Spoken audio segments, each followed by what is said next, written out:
muto waffe ddala last born ne mukadde wa kkanisa ate ndabye ku mukadde wange Kiwendo. Mukama akw'omusabe bali kusoma lunyiri lulungi bwe lutyo. Tumaliriza ennaku zino 10 olwaleero era muzikirize tutambule bwe tutyo. Abatwegasseeko mwebale kujja mukoole ne bannammwe mubategeeze tutandise era bajje batwegatteko. Olunaku luno olw'omusanvu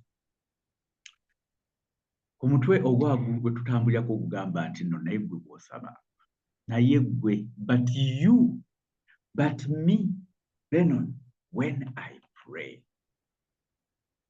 Tuli ku kanyomera akagamba nti nno by'oyagala bikolebwe si nawe bikolebwa mu ggulu. Kama feebazibwe webala olunyiriri olwo mukadde wange Kiwendo era ssebo osaboddeyo buto. Yeremiya 29:11.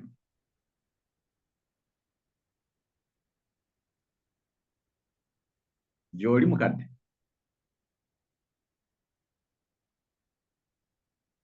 Kale atusomera ina atusomere. Sebo some. 29:11. 29:11. Yes. Wagamba nti kubanga mmanyi ebirowoozo by'endowooza gye muli bw'ayogera Mukama, ebirowoozo eby'emirembe so si bya bubi, okubawa okusuubira enkomerero yammwe ey'oluvannyuma.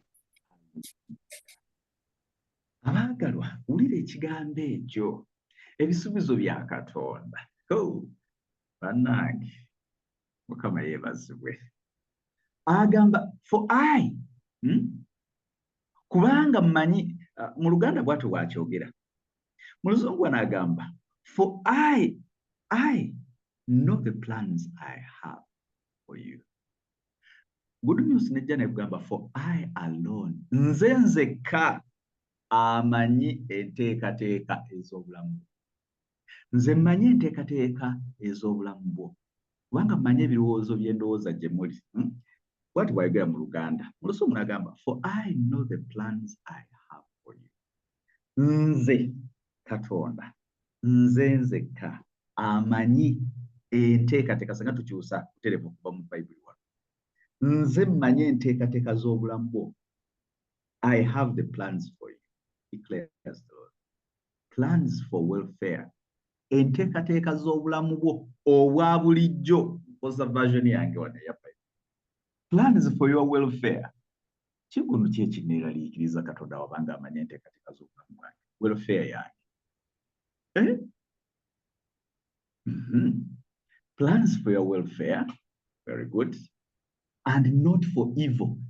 Nze enteekateeka zinna gy'oli si za bubi. Nteekateeka nnungi nnyo eri obulamu bwo. To give you a future. Nze amanyi enkomerero okugendera ku ntandikwa. Nze enteekateeka zange ze nnina eri obulamu bwo nnungi nnyo okukuwa eby'omu maaso, okusuubira your future. And a hope. To give you a future and a hope. Mukama wa favors n'essuubi. Okubanga tutambulira mu ssuubi.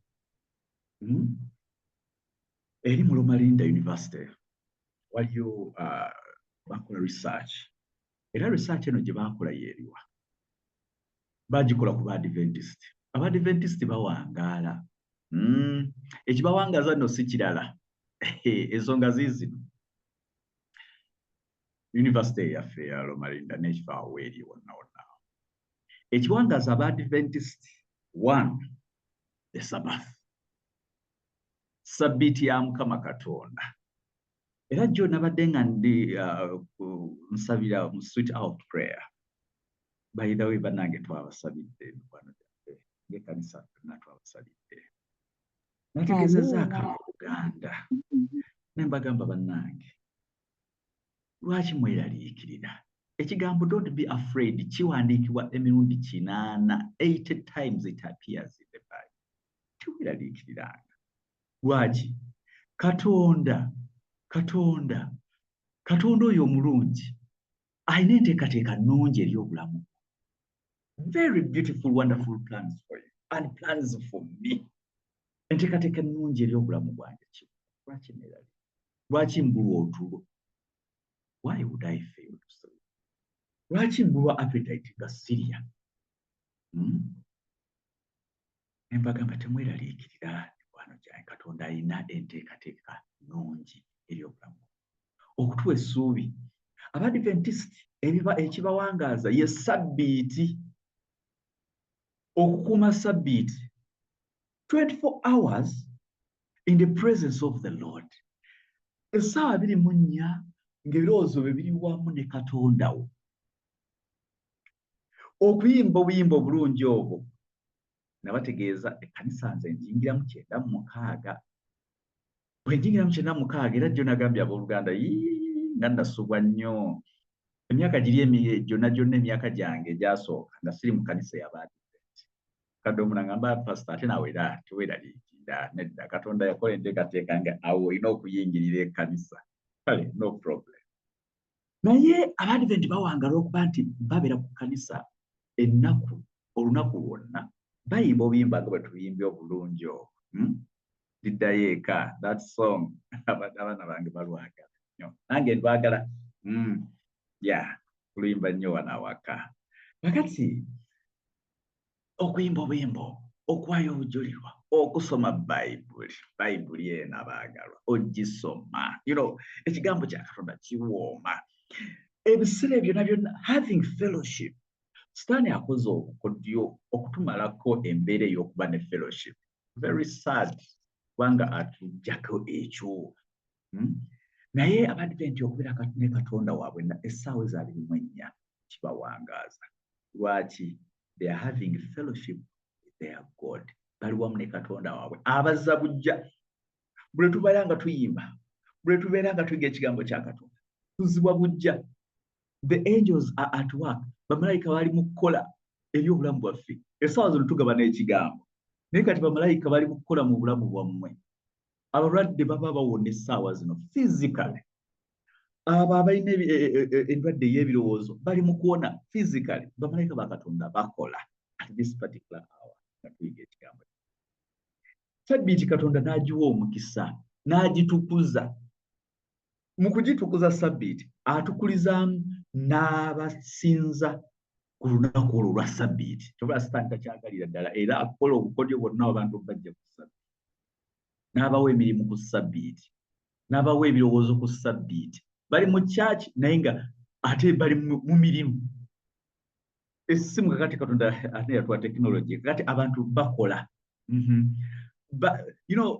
Atudde bulungi mu kkanisa naye ate nga ali mu kirala nnyo totally different. Physically waali, emotionally taliiwo, spiritually taliiwo.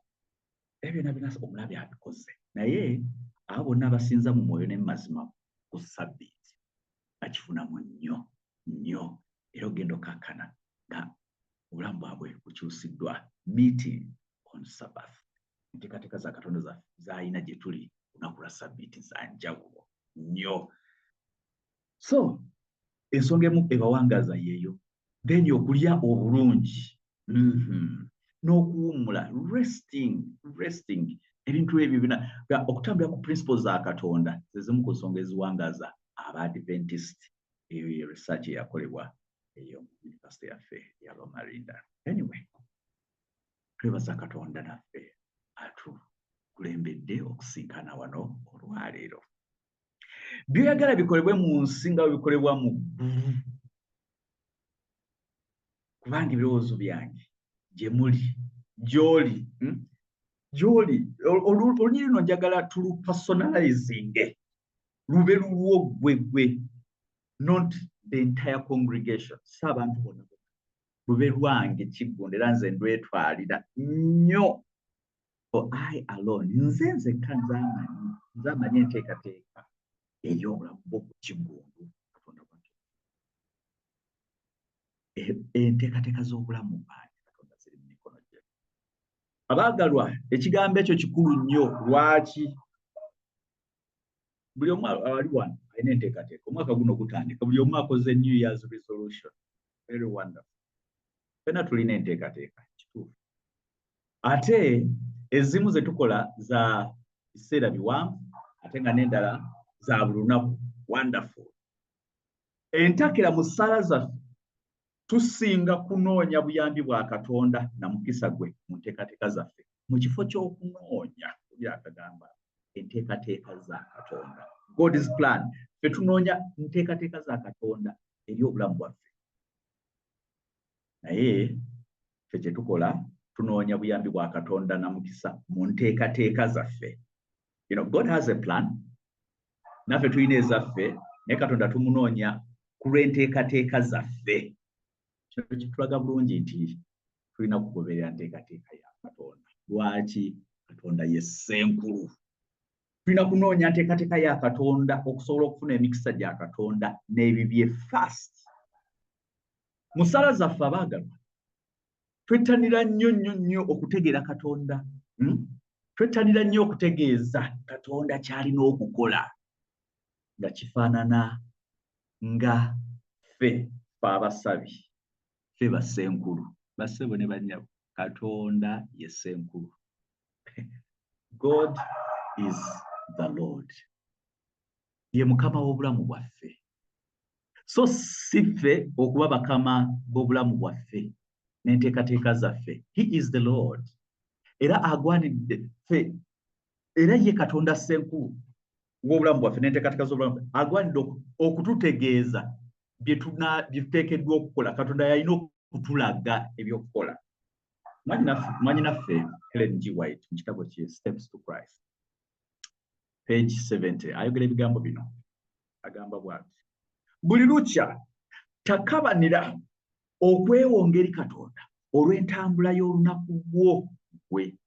Waayo enteekateeka zo zonna gy'ali zisobole okutuukirizibwa oba okusuulibwa mu kasero nga ye obugabirizi bwe buli. Na bwe kityo bassebo ne bannyabo mikwano gyange, oyinza okubeera nga owaayo obulamu bwo mu mikono gya Katonda buli lunaku. Manyi naffe bw'ati bw'atugamba. Ye Katonda alina alina enteekateeka ze for that day. Ne naawe osobola okugattako obugasi mu ekyo. Bwe tuba tuzeeyo ku ssala ya Mukama waffe egamba etya: by'oyagala bikolebwe mu nsi nga bwe bikolebwa mu ggulu. Bamalayika bakola ki mu ggulu bwe tuba nga tuli bakwebuuza? What do the angels do in heaven? Bakola ki? Bamalayika babeera mu kuweereza Katonda nga bakola byonna by'abeera abawadde nga oluwalo. Bo kye bakola. Ate sisita wange abadde wano agamba Juliet nti ennyimba ezimu tugenda kulekerawo, tezigenda kuyimbibwa mu ggulu. Yes, tugenda kusangayo set of songs endala ennyo ez'okutendereza Katonda. Tebula bagambye yimbira ddala ng'oli wano, ziyimbe n'amanyi go gonna, kubanga ezimu tezijja kuyimbibwa when we get there. Kubanga ate bijja kuba already awo nga tuyiseewo kati ate nga tutendereza mu ngeri ddala. Kakati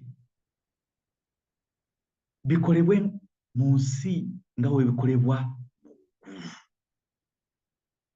Bamalayika bo bakola batya? Bamalayika bawulize nnyo, bawulize eri Katonda. Okwanukula kwabwe kubeera nti ye Mukama waffe ogamba otya? Era bwe batyo ne batambulirawo ne bakola ekyo. Mpaawo n'omu amubuulira ekyokukola. Teri malayika avaawo n'agenda ataabuulira Katonda ekyokukola. No. Era teri ateesaganya oba okugamba nti Mukama nsaasira, nina bye nkyakola. Oba ekyo ky'ogamba nja kikolekako mpaayo akadakiika. Teri n'omu akaayana nti sirina byakukozesa, oba nti ninawo ekirowoozo ekisingako ku ekyo obulungi gwe Katonda ky'oteesa. Teri malayika akola ekyo. No. Kristo atuwa model prayer, atuwa essaala eno ng'agamba musabe bwe muti by'oyagala bikolebwe mu nsi nga bwe bikolebwa mu ggulu. Kakati tulina ku benchmarkinga. njo mubulizi kanisa agambye kanisa zonna zi benchmarkinga KCC yekola nazo ne zigoberera no problem. Naffe tulina okubenchmarkinga muggulu bamalayika bano bakola ki? How do they serve God? Naffe tugezeeko bikola wano ku nsi. Tuvulaba mwenyinaza gamba yimba sing kubanga muggulu tugenda kuba tuyimba tutendereza Katonda. That is all. Bamalayika tebeemulugunya bassebo ne bannyabo naye ffe twemulugunya buli kaseera. Mukama n'akwazikaako ku nsimbi eno olimu zikozesa mu ngeri emuweesa ekitiibwa ne twefaako ffe ffekka. Mukama n'agamba I need my 24 hours with you. Essaawa zonna ezo ez'okusinza eza sabbiiti zange. Mukama nno nkyalina bye mmaliriza. Wulira bwe tuteesa nno ne Katonda. Agamba sabbiiti etandika akawungeezi aka Friday neggwaako akawungeezi aka Saturday. Bwetyo bwe twayigirizibwa nga tuyingira ekkanisa eno. Naye ffe ki kye tukola? Tuleeta okuteesa awo. Ffe sabbiiti eyaffe etandika ssaawa 4 ez'ekiro. Tuba tukyali ku mirimu awo 12, 1, 2, 3, 4, 5. Oluusi etandika ku 6. Naye bwe tuuka ku sabbiiti kwennyini kuyingira church divine hour ssaawa 5 awo we tuyingirira waawo. Ebyokumakya byonna ebikuyiga byonna part of us. Kakati ate omubulizi n'agezaako n'alwawokko. Ogwo nagwo mutawaana. Ono tamanyi nti obudde buweddeko.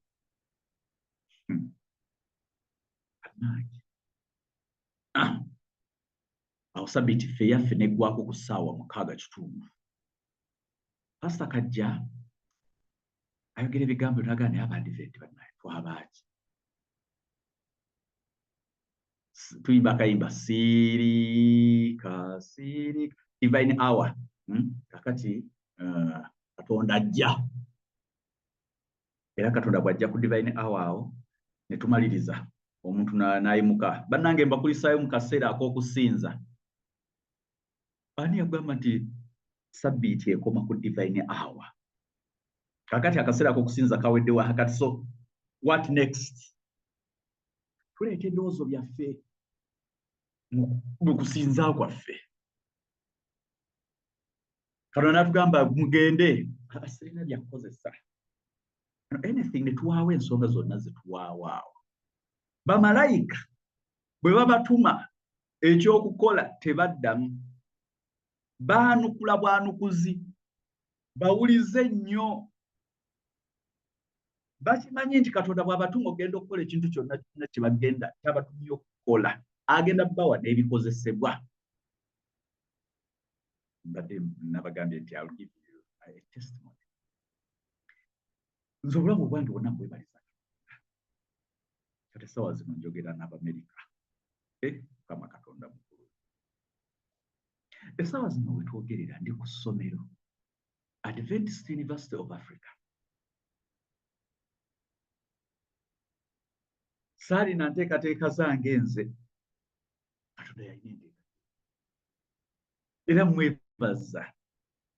How and why? Well, you know, to send out tutambula union bali waggulu eri. Pastor Makabali waggulu. Nze ndi eno wansi nga church pastor. Abamanyi center mukimanyi gawe. Union ebali waggulu. All the Kusanga church. Well, no kujja ku church eyo, by the way, ye Kampala, I don't know how I came. God knows how I came. Nze nva yiri eri mbamba chaplain ku Hilton High School. Ne bampita bampereza Mubende, Mubende, kakati atera era kolo nejja nengende Luweero ekiwoko gye nali associate pastor we Luweero nga tulina pastor Kintu Kumali naye mukama wange. Era kolo nejja nikakati sebo effective January 1st gwe musumba, that is 2019 gwe musumba agenda okuba church pastor we Kampala Central. Sikirowoozangako. mama tokusange yakimanyi nze okuva enamuŋŋoone ewaffe iri eri gye ntegeera Yesu Kristo tabbi yonna okugobebwa ku Mengo SS nali nsomera biwanvu kati ebyo ngezezaako okubalaga Katonda bw'abanga agamba I know the plans I have for you nze nina enteekateeka eri obulamu kakati eyo tuveeyo nzijje wano ku church kati ku Adventist Center akamala emyaka gino kati bali 5 awo naye nga ne guli ogwa 2019 agwo ng'ogubaze gigenda kati mukaaga kati ne how I came there God knows n'obuweereza bwange God knows kati Sabalabizi Pastor Makaga Kigundu ajja kati kubanga wabaye mu office ye ayitira ku mulyango gwa church pastor na Kigundu oli awo ndi wano musumba munnange gyebale ogenda ndi ku ssomero ne mugamba musumba njagala ogenda ku ssomero ne mbanga omusajja oli naye sirina ssente nandyagadde ngende nyongereko ne masters degree naye sirina ssente nangamba siddayo okuwulira ekigambo ekyo otolina ssente siddayo kiwulira plan to go to school oba otya plan to go to school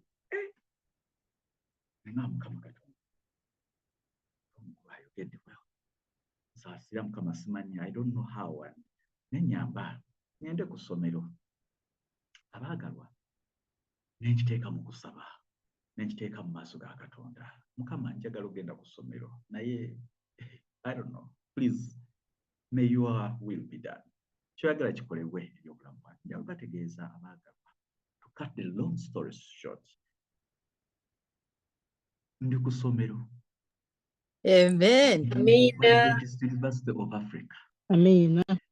Omwaka ogwo guwedde mba ndi awo I applied nakola nze ekitundu kyange sirina ssente jjukira essomero eri basasula mu dollars sirina wadde n'ekikumi n'okuweereza ebiwandiiko okuva ebugema for the first degree obiweereza through DHL tebagala they don't deal with the paperwork buli kimu bintu ensi ekyuse nnyo bannange you apply online ki nagamba kisisiti applying online kale akikole akati mbandi awo era negategeeza abooluganda bangambye empapula zange ziweerezaayo e Nairobi naye baagala $10 mbandi awo mukwano gwange na pastor relax dollars hizo weerezaayo ebintu nembiweerezaayo kati mu gwokutaano ne banziramu sebo okusaba kwo kwaddiddwamu era okusoma kutandika mu gwa 8 serebya community anange naga Katonda webale kati okusaba kwange kwaddiddwamu ogw'okusoma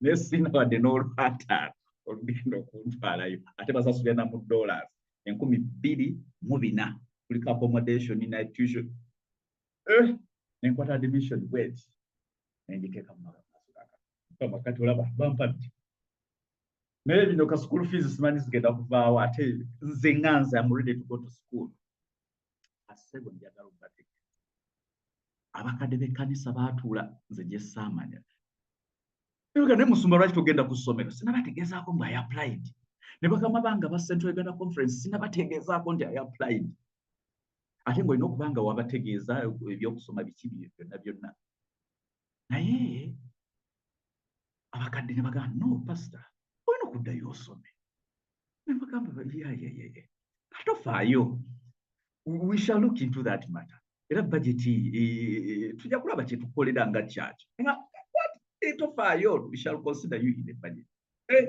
engamba Mukama Katonda weebazibwe oli mulungi ogenda okakana abakadde b'ekkanisa mu lukiiko lwabwe ne baleeta ekiteeso ekyo ekiteeso ne kijja mu church board ekkanisa ne yeeyama okumperayo obukadde bw'ensimbi 3 mu kusoma. Amina. Bannange tozanyisa Katonda ono gwe tusinza bw'agamba nti nno nze n'enteekateeka zange ebyobulamu tolina kweraliikirira kati mba nkyali awo Mukama wange ankubira essimu Mukama wange yaliwa CUC President Pastor Kajoba mutabani wangi taata waliwo ebintu by'empangapanga wano tyotyo bw'oba yagadde bw'obanga oddayo ku ssomero wandisomye ki ne mubuulira yakusoma basically pastoral theology njagala kuweereza kusoma oh that is so good kale nina byempangapanga wano bisabire Katonda bw'abiwa omukisa biraakola yamanyi engamba weewaawo engamba Katonda already sinagenda kuba nina okweripotinga nti bannange ndi wano naye nange nina enteekateeka z'okusoma balina okumpa vote kati bwe bamala okumpa gundi admission ntandika ate obigobako mpolampola bansaba ebbaluwa eva mu bakama bange nti kati nkola ndi mu conference era banzikiriza ogenda okusoma nti nogenda okubategeeza officially bwentuuka mu ofiisi y'omuwandiisi pasita Kyeyune ne mugamba munnange pasita onsaasire saayitako mu ofiisi wano ne munnange nagenda nensaba ate nsome kati nsumba tofaayo ffe twatuula dda wano ng'obulabirizi era erinnya lyo lyajja era twaliteesaako era twaliyisa ogenda osome Amina. Nengamba musumba namugamba ge mazima namugamba mbadde nze wano okugamba ompandikira ebbaluwa nti nange nagenda nensaba ebbaluwa ngenda gikolako ejja yajangozi kime asebo ne bannyabo nempeebwa ebbaluwa ey'okutwala ku yunivasite Katonda nga yagenda dda mu nkiiko ze situulamu nanteeseza kakati ne bayisa amannya abiri okuva ku CUC gajje ku Uganda Union erimu eryange n'ery'omusumba omulala kati bwe gatuuka ku Uganda Union ate musumba munnange yata akola ku bulabirizi union egamba no bannange conference twagalako omusumba omu pick one ffe tujja okuweerera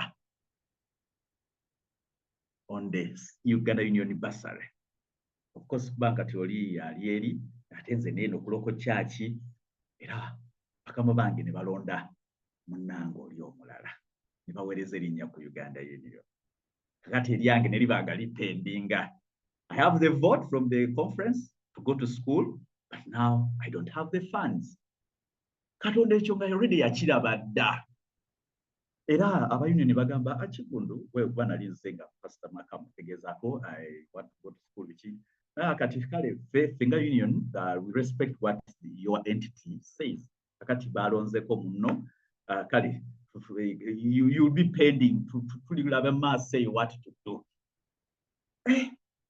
kakati amawulire nga gantuuseeko kumbe Katonda yakoze etteeka okuyita loko kyaki yange kugamba tutya bannange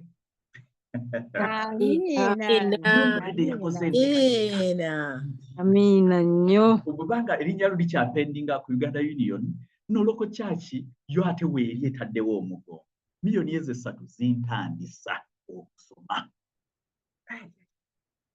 nenzuluka conference ne bagamba bannange kanisa yange yayisa ekiteeso basobola okunkwatizaako in the meantime yoga kituufu ntiye nkirina if that is the case go to school tolinda kati katusooke tumalirize waliwo abaliwo abakyaliwo abagenda mu maaso we shall consider you are next in the queue but if you can start oba osobola okutandika ssaawa zino genda bassebo ne bannyabo obulabirizi ne bumpa green light ogenda mu ssomero loko kyaki kakati mba ndi awo eri basasula mu dola byonna babikolera mu dola kati accommodation yekka okusoma kwokka kutwa ezo miliyoni 3 zigwerawo mu kusoma kwokka kakati waliyo okulya emmere waliyo n'okusula nabyo byetaga byonna okusoma kwonna kwa miliyoni 8 plus kati ze nawe 3 tuition yo wali kati now the problem is accommodation wulira Katonda agamba nti I know the plans I have not even evil plans ezange siza kuleetera bikutiisa sekretary wange gwenkola naye mu ofiisi ku kyaki ava Congo angamba tuba bangerajje bakola ne era she's at the same time an accountant kakati tuli awo mugamba munange kale olukusana lufunye olugenda kusomera naye kati ebyokusula ngenda bikola nti n'ebyokulya ngenda bikola. Agamba pastor, you don't need to worry. Namugamba what? Teweeraliikirira. Namugamba ki ky'ogamba? Pastor, nze gw'olaba wano nina abantu e Kenya eyo. Otyo ate abantu bange, my cousin sister wange ali eyo, ate akolera ku division gwe gy'otoobadde. Namugambye dda omusumba wange agenda kusoma ate ayagala agenda kusoma ate asomera awo waggwe muli. Njagala mumukolere ekikolwa ekyekisa mumuwe ow'okusula. Era pastor nabyogeddeyo dda. Era bwe twogera bali bakulinze n'ekisenge ekyo bamaze dda okikolako. Amina. Amina. Amina Era nnyo. pastor kyawedde dda enamba yiino eyo eya bawa sister wange mukubire ate naye musumba munno ate bali ku division bo bali awo bakulinze lunaku lw'onoogenda. Nagamba Katonda nga yatuuse dda e Nairobi ku lwange. Yanteekeddeteekedde dda ekisenge w'okusula. Omusumba n'aŋŋamba nti pastor don't worry, we are ready for you. Yojja ddi? Abaagalwa njalo bategeeza ne nninya bbaasi paka Nairobi. Situukanga nali mpitanga mu buyisiyisi beerangako mu Nairobi ne bankolera enteekateeka wali abakristaayo abali eyo ne bankolera enteekateeka ya transport. Ntuukayo wali ng'olwedde wali emmotoka enninze. Katonda ono paka ku Adventist University ngenda otuuka ekisenge kyange bannange ekitanda kikoma eri kiwanvu bwe kiti. Nasabira tukulinze. Era munnange byonna byonna tofaayo, ebyokulya byonna pastor oli wano, ffe tukolera wano. Ennyumba ya division nnene nnyo, ffe tuli mwami na mukyala na mwana omu tuli basatu. Ennyumba nnene nnyo, ekisenge ekyo kyekiri. Weegazaanye wano wakawuwo. Bassebo ne bannyabo wenjogerera nsula mu nnyumba ya division. Amina. Amina. Kenya. Amina nnyo. Abaagalwa. I just can't thank God enough. Bampa breakfast, bampa lunch, bampa supper. Wow. Ezo kati dollars ezo nazo Katonda ng'azisasudde mu ngeri ye. Amina. Amina. Unbelievable.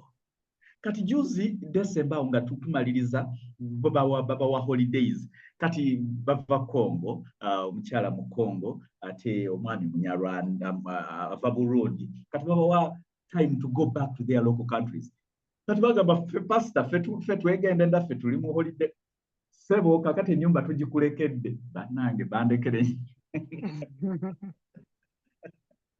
Unbelievable. Lwaki tewazze ne mukyala wo? Kati ffe tugenze ffe ennyumba yino twaki genda oleeta abaana bo ne mukyala wo mwe musige mubeerenga wano bakufumbirenga n'emmere ffe tugenze. Unbelievable. Assebo ne bannyabo. Era kati bambuuza yo okomawo ddi okusoma kwammwe? Kwa August. Tofaayo pastor, anytime you come around. Kati ekyo Katonda yakikola. Nga bwe nkyalinda basale eza Uganda Union, Katonda olwedde basale yange yagisasula dda. Accommodation yamusasula dda. Kati I'm just waiting to go back to school.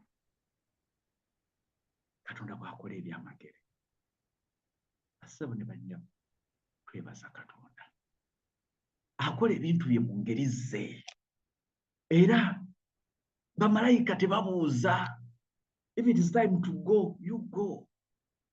Abaagalwa, emirundi mingi ffe twekaluubiriza era tulemererwa mu bye tukola olw'okubanga twesanga tutambulira mu nteekateeka zaffe awatali kufaayo kumanya ekifaananyi ekinene Katonda kyalina eri obulamu. Tetumanyi bya mu maaso, kyokka ye Katonda alimanyi era atwagala nga bw'okiwulira. Haleluya. Mwannaffe Helen White agamba mu kitabo kye ekya Ministry of Healing, page 479, abantu bangi bakomekera mukulemwa nga bateekerateekera ebiseera eby'omu maaso ebirungi, muganye Katonda abateekereteekere. Amiina.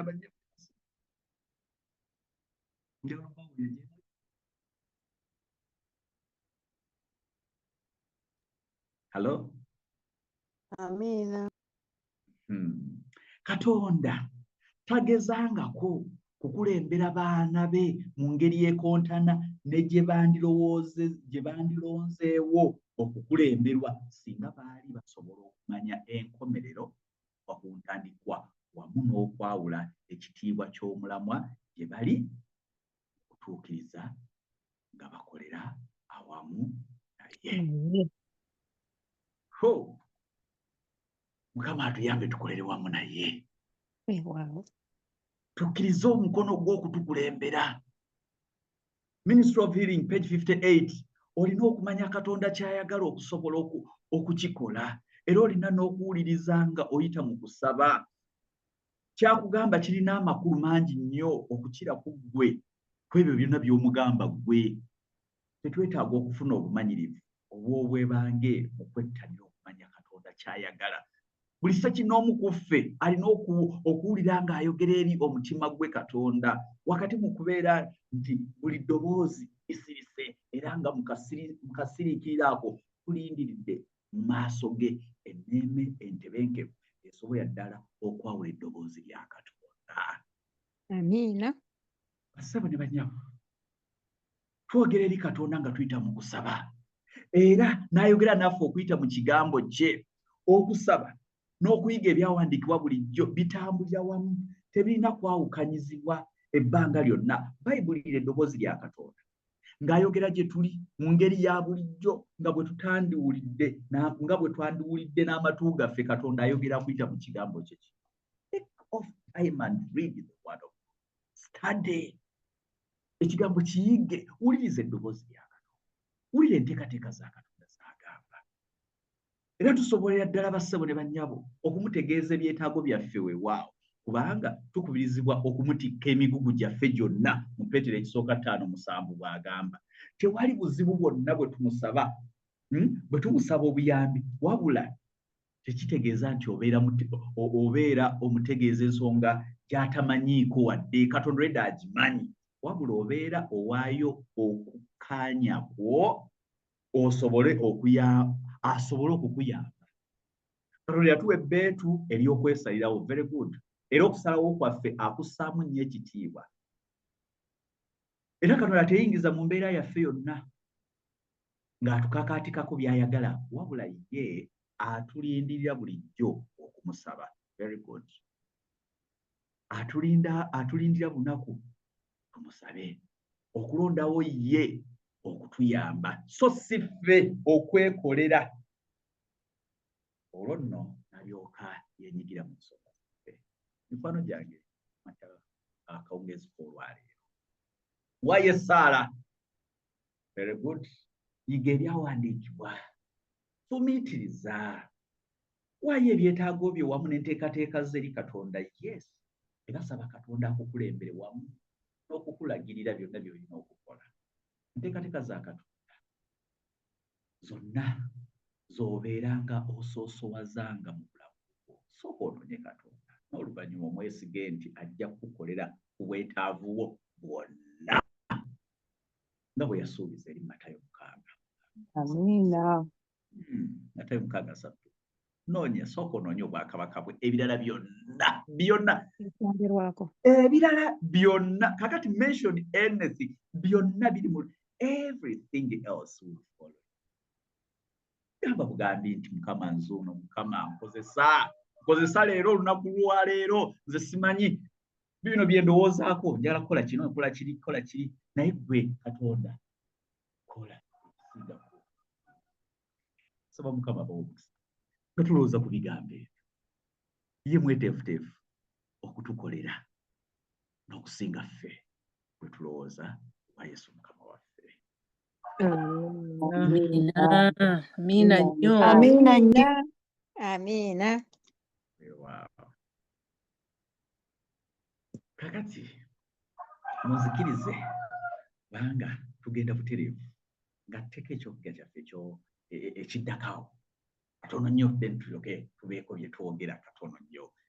Ekyokujja ekiddako kigamba nti nno bwe tusaba kituufu tuwereera emmere yaffe eyaki eya bulijjo, tuwe emmere yaffe eya bulijjo. Mukadde wange simanyi bajja oli osoma Abagalatiya 6:9 n'olw'10.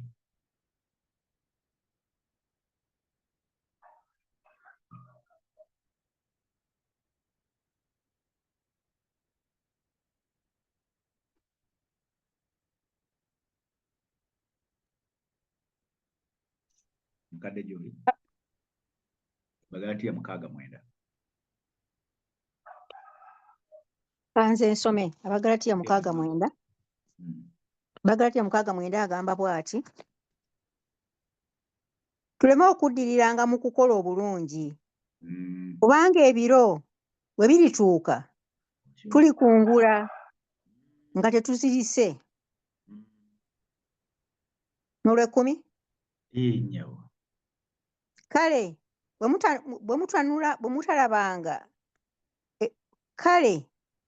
bwe tunaalabanga ebbanga tubakolenga obulungi bonna, naye okusinga abo abali mu nnyumba ey'okukkiriza. Weewaawo tulemenga okuddiriranga mu kukola obulungi bassebo ne bajjaba, kubanga ebiro bwe birituuka tulikungula, ge mazima nga tetuzirise. Kale bwe tunaalabanga ebbanga tubakolenga obulungi bonna, naye okusinga abo abali mu nnyumba ey'okukkiriza. Katonda otuwereera emmere yaffe eyaki ya bulijjo, emmere yaffe ya bulijjo. Katonda ajja kugabirira bassebo ne bannyabo, ajja kugabirira. Kakati waliwo era testimony eno njagala tugiwulirize. Omuwandiisi agamba nti olunaku lumu nawaayo obudde nga nkola ku by'ensimbi. Bwe namala okuteeka ebbali ekimu eky'ekkumi n'omutemwa omulala ogw'omulimu gw'enjiri n'abaali mu bwetaavu, nasasulira ensaasaanya y'awaka yonna ne nteeka ku bbali ebimu ku bisale eby'omwana wange ow'essomero. Otyo ne nsigazaawokko essente entonotono ez'emmere, mulize obujulirwa buno, ez'emmere y'omwezi awamu n'ensaasaanya endalalala. Bwe ntyo nabakana n'ekidduka nsobole okutwalayo ebisale by'essomero eby'abakulu b'essomero. Wabula ekiro ky'enkuba kyali ky'amaanyi nnyo. Tyo bwe nali nga sinnaba kuyingira mu ssomero, nalengera omuvubuka ow'obuwala ng'alabika nga asobeddwa. Nasiba emmotoka era ŋŋende okumwetegereza nga yali y'omu ku baana bano ab'obuwala bwe nali naakabatiza emyezi emitono egiyise, ng'omwana ono akulukusa amaziga ali mu kkaaba bambi. Namubuuza lwaki munnange okaaba otyo? Yaddamu n'agamba, Musumba, nina ebizibu. Lwaki okaaba nga afiiriddwa? Yagamba nti, Musumba, nze ne bannange bwe twafiirwa omulimu oluvannyuma lw'ekkolero lyaffe lye tukoleramu ku muliraano wano okuggalawo, olw'okubanga yali takyasobola kusasula nsimbi za bupangisa, yafubutulwa mu nnyumba wamu n'abaana be bonna bali ababiri balina. Ekyennaku ennyo bali tebalina kyakulya at time. Kakati omwana ono ow'obuwala akaaba, namutwala mu katale ne tujjuza emmere mu kagaali era ne neeyambisa ekitundu ku bisale bya school fees ne tuvuga okuddayo ku ssomero. Nakubira nnyini mayumba omuwala ono gyali asula era ne tugezaako okumukakkanya. Namukakkanya n'ezimu ku nsimbi z'ebisale by'essomero okusasulako ekitundu ku bbanja ly'ennyumba, era nnyini mayumba n'amusonyiwa ekitundu ky'ebbanja ekirala. Nayita bukubirire abatuula ku lukiiko olukulembera ekkanisa ne mbategeezaako ku nsonga eno. Ebbanja ly'omwana ono ndala ery'amasannyalaze ku nnyumba. Kyenava mugamba nti embeera yo bw'emala okuterera naawe oyambangako omuntu ali mu bwetaavu. omwana ono yasiima nnyo ebitagambika. Kakati bwe natuuka ewaka ne mpitira mukyala wange weeraliikirivu waffe obw'okusasula ebisale by'essomero. Mukyala wange yanziramu n'essanyu ng'agamba, mwami, Katonda waffe anaagabirira. Ku lunaku olwo mu ttuntu nakeberako mu kasanduuko ka posita ne nsangamu ebbaasa ng'erimu cheeki, nga cheeki eyo ejjuzibbwako omuwendo gwa ssente gwennyini gwe nasaasaanya. Amiina. Abaagalwa, okufaayo kwa Katonda gye tuli kusukkulumira ddala okwo kwe tulina eri abaana baffe. Atusuubiza nti emmere yaffe tunaagiweebwanga mu Isaaya 33:16. Osaanye muganda wange awuliriza, weetegere ekigambo ekisonga kuffe mu lunyiriri bw'agamba bw'ati, otuwe emmere yaffe eya bulijjo. Yesu kyafuba okutumanyisa kwe kubeera nti tetukoma ku kusabira byaffe byokka wabula n'abo abatwetoolodde. Bayibuli etugamba Mako 12:31, maama bikkulayo, ne Yakobo 5:16 akyogera bw'ati. Soma Mako 12:21. Mako 12:21 agamba bw'ati.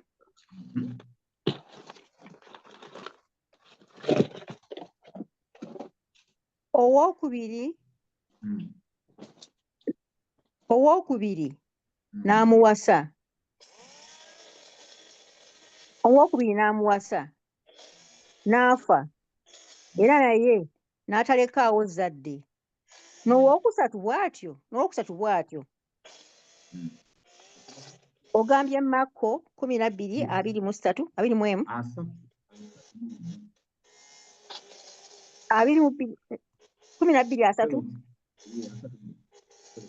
12:3 agamba bw'ati. Okay.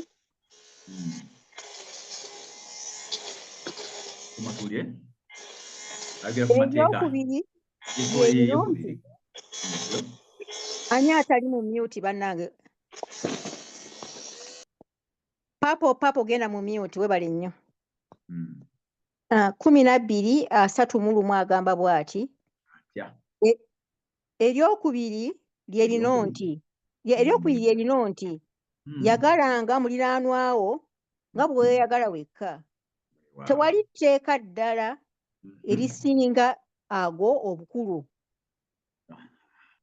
Ne Yakobo 5:16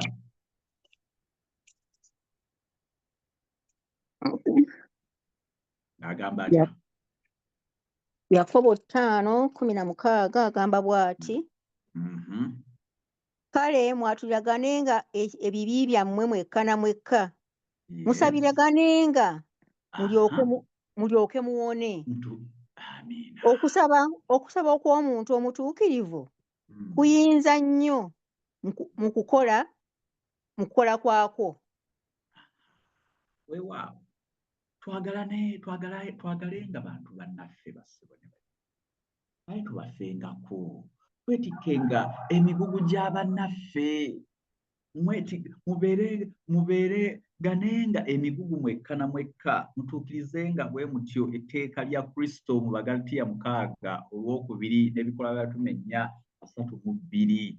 Eno gye tusanga abayigirizwa ab'ekyasa ekyasooka nga bakolagana bwe batyo. Maama osoma oba otuuseyo osobola okusoma tulabe bo baabikolanga batya, baalinga bumu mu nsonga zonna. Abagatiya 6:2 n'ebikolwa 4:3.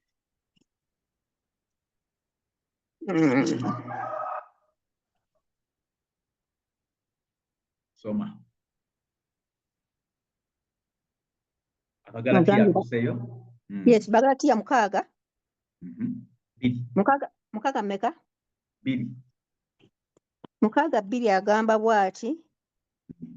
Mubeeraganenga emigugu mwekka na mwekka, mutuukirizenga bwe mutyo etteeka lya Kristo. Carry one another's burden. Abaagalwa yonna gye tuli, buli omu agezeeko okwetikka obuvunaanyizibwa bwa munne. Ekyo Katonda kyatwagaza. Ebikolwa agamba atya 4:32. Bikolwa 4:32 agamba bw'ati: n'ekibiina kyabwe abakkiriza baalina omutima gumu n'emmeeme emu, so tewaali n'omu eyogeranga nti ekintu ky'alina kye kikye yekka, naye byonna baabanga nabyo mu bumu. Mukama waffe yeebazibwe. Mbeebaza bannange okubanga nammwe mufuddeyo nnyo okubanga mukuŋŋaanya abantu bonna gye bali, kubanga juzi nawulira state za njawulo, naye tugezaako okubanga twekumaakuma. Kakati bannaffe ab'e Uganda twegasseeko tuli kati, it's just one church as we talk now. Kira mwebale. Era tukolaganire wamu mu byonna. Mwenaffe agamba mu kitabo kye ekya Christ Objective Lessons, Ellen G. White agamba essaala zaffe tezirina kubeera za kwenoonyeza byaffe nga zitunuulidde kuganyulwa kwaffe kwokka. No, ennono y'obulamu bwa Kristo yerina okubeera ennono y'obulamu bwaffe. Tuli baakusaba emikisa okuva eri Katonda tulyoke tugituuse ku balala, kubanga obusobozi bw'okufuna bwetololera mu kukola mu kugasa balala. Tetusobola kugenda mu maaso na kufuna bya bugagga eby'eggulu awatali kubituusa ku abo abatwetoolodde. Let us do our best in helping one another. Osaanye weetegereze nti essala ya Mukama waffe teyogera ku mmere ya nkya, wabula eyogera ku mmere ya leero. Eya leero Isirayiri yasobolanga okukuŋŋaanya wabula emmere ya lunaku lumu buli mulundi. Katonda teyandiyagadde weeraliikirire mwannyinazze muganda wange yenkya. Olw'enkya lwa Katonda, Katonda yamanyi tomorrow. Tomorrow has never been ours. Saba bya leero byokka, saba era ogabane n'abalala. Ebyo Katonda byakuwadde. Noonya okusobola okufuuka omukisa eri abantu abalala. Mikwano gyange, abagolezi ba Kristo nga tebannaba kulasa kigambo balina okwolesa okwagala kwa Katonda nga bafuuka omukisa eri abantu ababeetoolodde. Be a blessing. Be a blessing. Nebaza Katonda. Mu buto bwange nabagamba nze bantwala before becoming an Adventist nga sinayibira by'Abadventist twalinga mu balokole nnyo. Era eyo gye nafuna omukisa ne bantwala mu kitongole, kubanga bakadde bange taata ne maama kyala tumusanga tetwali bulungi. Kati tugenze abalokole abo balina ekibiina kiyitibwa Compassion International. Eyo ne bampandiisaayo, njala obategeeza, bampandiisaayo ndi mu P1 ne bampa sponsor oyo musajja muyizi, fellow student naye ng'ava mu nsi eya Australia. Erinnya lye sisobola lyerabira, bamuyita David Wildermuth. Simumanyi, simulabangako, naye twali twogerezeganyanga mu bbaluwa nga tuwandiika ebbaluwa correspondence. Era nga mutegeeza bife e Uganda n'ambulira omwana yansasulira school fees okuva ku pocket money we, kubanga twafuuka ba mikwano okuva mu eri ebbanga lyonna. Yampeerera okuva mu P1 paka nga ndi Lakeside senior 6. Era ab'ekitongole be banzijjako babaga buli mwana lwatuuka emyaka 18 oyo nga tumuggyako ku program. Era bambi yawandiika n'agamba bantegeezezza nti enkolagana yaffe yange naawe egenda kukomaku, naye njagala okimanye kubanga twakulejja emyaka n'atuuka n'awasa n'agamba nakufuniddeyo maama, nakufuniddeyo, wafunye baganda bo ali mu Australia. Simulabangako, nange tandabangako, naye omwana n'akula n'ampeerera ezo ssente through Compassion International paka kumala senior 6. Era nga batugambye nti kati programu zammwe zikomye wano, amaziga gaali mangi nga muwandiikira, naye akale senga nsobola okulabako ombeereddewo obulamu bwange bwonna, nkuze ntuuse eno myaka kati nina 18. Webale kunsasulira ka school fees, si ka school fees, mama yange n'okukayita akasente. newe ziba 10 ziba ssente webale kunsasulira ssente webale kunsasulira kwegamba it was too much naye omwana oyo mulenzi kati yafuuka omusajja ankola bulungi basebo ne bannyabo Katonda n'annyamba era n'emisomo gyange ndabira ddala nga Katonda okuva ddala mu buto kati laba enteekateeka ezo zonna ne first degree nayo yonna era mwami waddega Pawulo mikwano abamumanyi bannange nga mwogedde naye munneebalizanga ku Hilton High School be bansasulira ne first degree Bugema mwami waddega Pawulo kwegamba okubeerawo ku lw'omuntu omulala basabo ne bannyabo lunaku olw'okusala omusango Yesu tajja kutubuuza oba wagendanga ku kanisa buli sabbiiti okusaba oba wakola ebikolwa ebirungi wadde nga tetulina kwewala kukiika mu makuŋŋaaniro nga bwe tusomye ajja tugamba kigambo kimu bwe kiti nali bwereere era nga nina enjala ate nga ndi muyonta engeri gye wayagalangamu abantu abakwetolodde eraga engeri yennyini gye wanjagala abiri mu ttaano basatu mu kweyongera basabo ne bannyabo Katonda atukoowoola olwaleero okusabira balirwana abaffe okubatuukirira okubakwatako okubaagala wamu n'okubakolera ebikolwa ebyekisa eri abantu bonna abatwetolodde betumanyi ne betutamanyi saba Mukama atusaasire yali ready okutuwa obugabirizi bonna tolowoozanga ekyo gwe ekyo Katonda kyakukoledde ntosobola kugabanako n'abalala mu kusabira nagenda ne nsabira mikwano gyange ab'amaganja Green Millers era we nvaayo ne bampa paketi bagiyita paketi